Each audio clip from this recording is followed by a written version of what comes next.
Now we want to get the unadjusted acquisition related marketing CAC.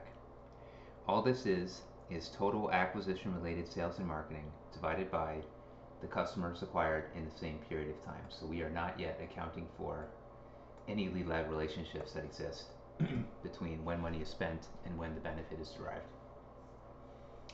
So this then would just be equal to the acquisition related sales and marketing divided by the customers that were acquired in that same period of time.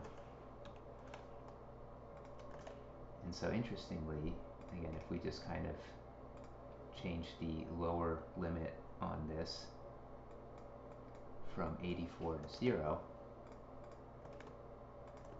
and then we just added another chart over here for the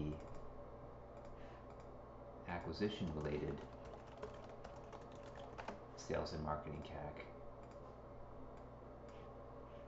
we would see that the spend is quite different in a couple of different ways.